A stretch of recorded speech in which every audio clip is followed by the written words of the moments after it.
Lokesh Kanagraj to bring Kamal Hassan and Rajnikanth together in a film. Oh my god, that's gonna break all the records. It'll be 1,000 crore Tamil film. Oh my god. Stop.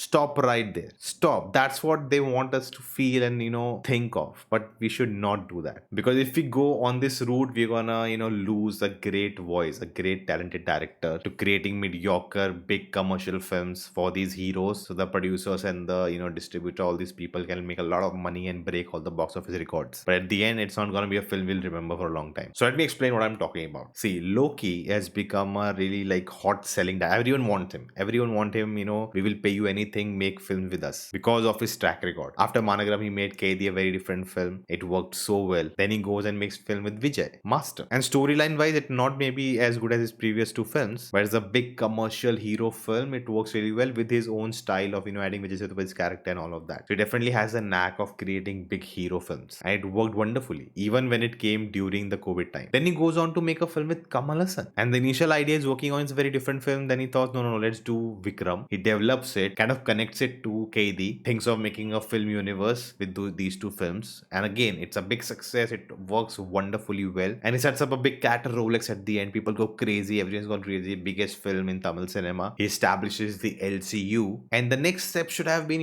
the Rolex film, or take this universe ahead with the next installment of Kaithi. But no, we have to make a film with Vijay, and he has an idea. He wants to do it. Market forces wants it. Already mastered it so well. We want another Loki and Vijay film together. It's gonna be amazing, and it turns out to be amazing, really. At least at the box office. Again, does so well. Everyone is happy. Maybe not the fans who have been enjoying his film so far. And he finds a way to connect Leo also to his LCU. So I guess that's a step ahead. And now it's time to really get into developing Rolex and Kaithi 2 and take LCU ahead. But no, that's goes on pause, and he comes with the Rajnikanth film, Coolie. And it's a standalone film for Rajnikanth. Loki and Rajnikanth together. What a combo. It's gonna, shatter all the records. All the pre-booking records it already shattered. In 4 days, 400 crores. Amazing. Again, the market forces are right. And now when you have such a great director who can pull off such good films and numbers at the box office, there's so much craze for him. He can make film with any hero and it will work. So everyone's like, what if we bring two of the biggest stars of Tamil cinema together with him? He can pull it off. The moment we announce the film, we have made 500 crores at the box office within 1 weekend. It doesn't matter the quality of the film, but then no, Loki will pull off something. Now I don't know what you think about Coolie, if you really enjoyed it or if you're someone who didn't. I'm in somewhere in the middle, but overall it was not a great experience you expect from Lokesh. And again, with the rumors that there are talks happening and both Rajnikanth and Kamal Hassan have accepted the offer. Loki has a story to bring them together. Again, Lokesh is being taken on a different direction. Now I don't know if he really wants it or he's being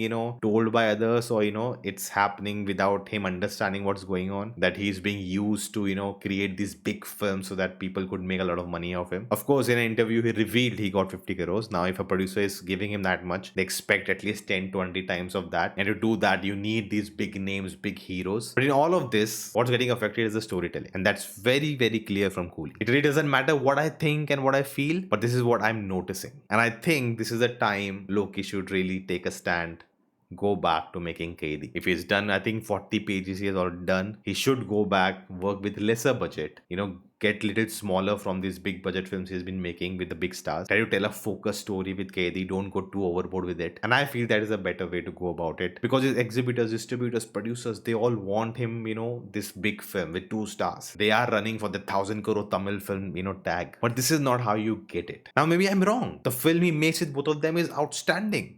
Great. But that's what we felt for Coolie. There are a lot of signs that things are going wrong. So it's time to take a pause, take a step back, understand where you are, and then go ahead. Otherwise, we'll lose a really good director, in the name of making more money and more big films. Now, time is a big factor here, there is less time. How long will these two big legends keep working? If Loki takes 2.5 years to make one film, then if he starts now, then in 2020, 7 or 8, at least we'll get the film. But if he starts another film, then we'll get in 2030, and who knows what happens that time. I'm sure there'll be a lot of people ready to give the money to Loki to do anything, and he will get finances for Kaithi also. But if he does this film with these two big legends, he'll get all the money he wants in the world. He can do anything. He's the king. And I totally understand if in the next few days it's officially announced, because how this business works, that makes the most sense. So we'll have to wait and see what really happens, what unfolds. But do let me know what you all think about in the comments below. Do check out my ranking of all the Lokesh's films in a very interesting manner here on the main channel, and I will see you next time.